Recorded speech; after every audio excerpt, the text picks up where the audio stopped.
ಎಲ್ಲರಿಗೂ ನಮಸ್ತೆ. ದುರ್ಗಾ ವಿಶ್ವಲಾಗ್ಗೆ ನಿಮ್ಮೆಲ್ಲರಿಗೂ ಸ್ವಾಗತ. ನಾನಿವತ್ತು ಬೆಂಡೆಕಾಯಿ ಗೊಜ್ಜು ರೆಸಿಪಿನ ಶೇರ್ ಮಾಡ್ತಾ ಇದ್ದೀನಿ.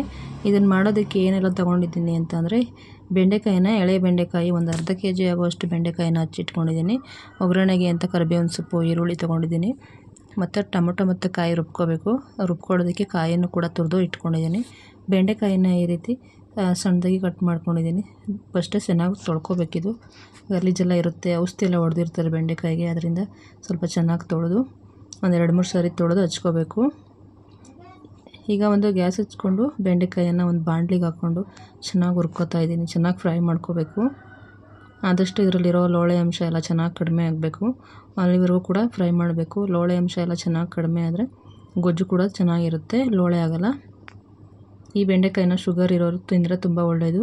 ಅದ್ರ ಜೊತೆಗೆ ಮಕ್ಳಿಗೂ ಕೂಡ ಬುದ್ಧಿಶಕ್ತಿ ಚೆನ್ನಾಗಿರುತ್ತೆ, ಬುದ್ಧಿಶಕ್ತಿ ಬರುತ್ತೆ. ಅದು ಓದೋ ಮಕ್ಕಳಿಗೆ ಕೊಡ್ತಿದ್ರೆ ಅವಾಗವಾಗ ಮಾಡಿ, ಅವ್ರಿಗೂ ಓದಿದ್ದೆಲ್ಲ ನೆನಪಿರುತ್ತೆ. ಶುಗರ್ಗಂತೂ ಮಾಡಿಸಿದಂಥ ರೆಸಿಪಿ ಅಂತ ಹೇಳ್ಬೋದು. ಶುಗರ್ ಲೆವೆಲ್ ಜಾಸ್ತಿ ಆಗಿದ್ದಾಗ ಕಡಿಮೆ ಮಾಡೋದಕ್ಕೆ ಅಂತ ಬೆಂಡೆಕಾಯಿ ಗೊಜ್ಜನ್ನು ಮಾಡಿಕೊಟ್ರು ಒಳ್ಳೆಯದು. ಇದ್ರ ಜೊತೆಗೆ ಚಪಾತಿ ಮಾಡಿದ್ರೂ ಕೂಡ ಒಳ್ಳೆಯದು. ರಾತ್ರಿಯೇ 1-2 ಬೆಂಡೆಕಾಯಿನ ಕಟ್ ಮಾಡಿ ನೀರಲ್ಲಿ ನೆನೆ ಹಾಕಿ ಬೆಳಿಗ್ಗೆ ಆ ನೀರನ್ನು ಕುಡಿದ್ರೂ ಕೂಡ ಶುಗರ್ ಲೆವೆಲ್ಲು ಕಡಿಮೆ ಆಗುತ್ತೆ. ನೋಡಿ, ಈಗ ಫ್ರೈ ಮಾಡ್ತಾಯಿದ್ದೀನಿ. ಇದನ್ನು ಫ್ರೈ ಮಾಡೋದಕ್ಕೆ ಅಂತಲೇ ಒಂದು 1/4 ಗಂಟೆ ತೊಗೊಳುತ್ತೆ. ನಿಧಾನಕ್ಕೆ ಫ್ರೈ ಮಾಡ್ಕೋಬೇಕು. ಇವಾಗ ರುಬ್ಕೊಳ್ಳೋದಕ್ಕೆ ಟೊಮೊಟೊ ಹಾಕ್ಕೊಂಡಿದ್ದೀನಿ. ಒಂದು 3 ಟೊಮೊಟೊ ತೊಗೊಂಡಿದ್ದೀನಿ. ಅದ್ರ ಜೊತೆಗೆ ಸ್ವಲ್ಪ ತೆಂಗಿನಕಾಯಿ ಹಾಕ್ಕೊಂಡಿದ್ದೀನಿ. ಈಗ ಎರಡನ್ನು ನುಣ್ಣಗೆ ರುಬ್ಕೋಬೇಕು. ಆದಷ್ಟು ನುಣ್ಣಗೆ ರುಬ್ಕೊಳ್ಳೋಣ. ನೋಡಿ, ಈ ರೀತಿ ನುಣ್ಣಗೆ ರುಬ್ಕೊಬಂದಿದ್ದೀನಿ.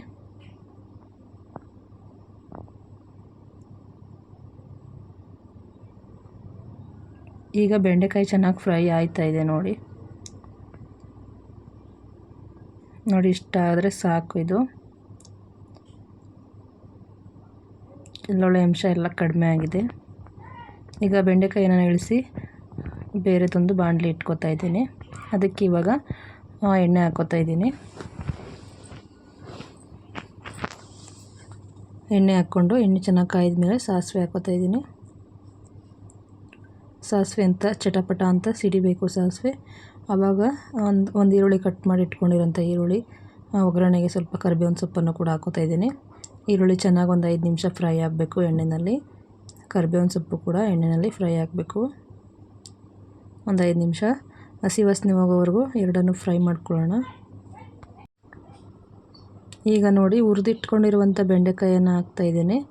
ಈ ಬೆಂಡೆಕಾಯಿಯನ್ನು ಕೂಡ ಎಣ್ಣೆಯಲ್ಲಿ ಒಂದು 5 ನಿಮಿಷ ಫ್ರೈ ಮಾಡ್ಕೋಬೇಕು. ಸ್ವಲ್ಪ ಲೋಳೆ ಅಂಶ ಕಡಿಮೆ ಆಗಿದೆ, ಫಸ್ಟೇ ಹುರ್ಕೊಂಡಿದ್ದೀನಲ್ವ. ಈ ರೀತಿ ಎಣ್ಣೆನಲ್ಲೇ ಒಂದು ಸ್ವಲ್ಪ ಫ್ರೈ ಮಾಡ್ಕೊಳ್ಳೋದ್ರಿಂದ ತುಂಬ ಚೆನ್ನಾಗಿರುತ್ತೆ. ಅದರಿಂದ ಒಂದು 5 ನಿಮಿಷ ಇದನ್ನು ಎಣ್ಣೆನಲ್ಲಿ ಹೀಗೇ ಈರುಳ್ಳಿ ಜೊತೆನೇ ಫ್ರೈ ಮಾಡ್ಕೋತಾ ಇದ್ದೀನಿ. ಆದಷ್ಟು ಸಿಮ್ಮಲ್ಲೇ ಇಟ್ಕೊಂಡು ಫ್ರೈ ಮಾಡ್ಕೋತಾ ಇದ್ದೀನಿ. ಈಗ ನೋಡಿ, ರುಬ್ಕೊಂಡಿರುವಂಥ ಕಾಯಿ ಮತ್ತು ಟೊಮೊಟೊನ ಹಾಕ್ತಾಯಿದ್ದೀನಿ.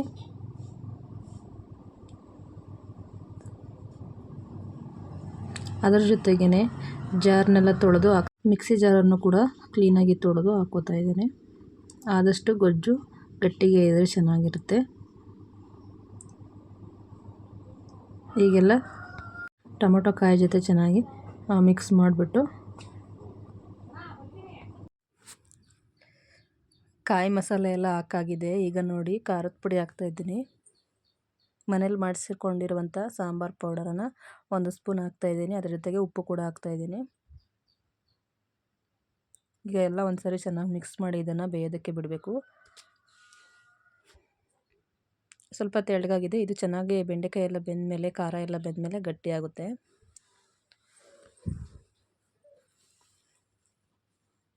ಸ್ವಲ್ಪ ಬೇಯೋದಕ್ಕೆ ಬಿಡೋಣ ಇವಾಗ ಇದನ್ನು.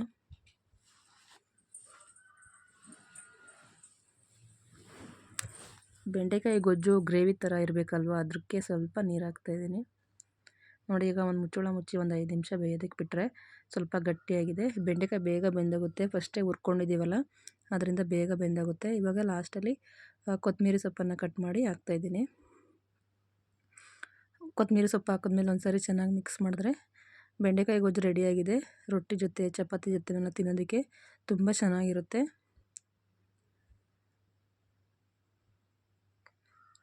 ಊಟಕ್ಕೂ ಬೇಕಾದ್ರೆ, ಮುದ್ದೆ ಜೊತೆ ಬೇಕಾದ್ರೆ ತಿನ್ಬೋದು, ಅಷ್ಟು ಚೆನ್ನಾಗಿರುತ್ತೆ. ನೋಡಿದ್ರಲ್ವ ಫ್ರೆಂಡ್ಸ್ ಯಾವ ರೀತಿ ಬೆಂಡೆಕಾಯಿ ಗೊಜ್ಜನ್ನು ಮಾಡೋದು ಅಂತ. ಯಾರಿಗೆಲ್ಲ ಈ ರೆಸಿಪಿ ಇಷ್ಟ ಆಯಿತು ಪ್ಲೀಸ್ ಲೈಕ್ ಮಾಡಿ, ಶೇರ್ ಮಾಡಿ, ಕಮೆಂಟ್ ಮಾಡಿ. ಥ್ಯಾಂಕ್ ಯು ವಿಡಿಯೋ ನೋಡಿದ್ದಕ್ಕೆ.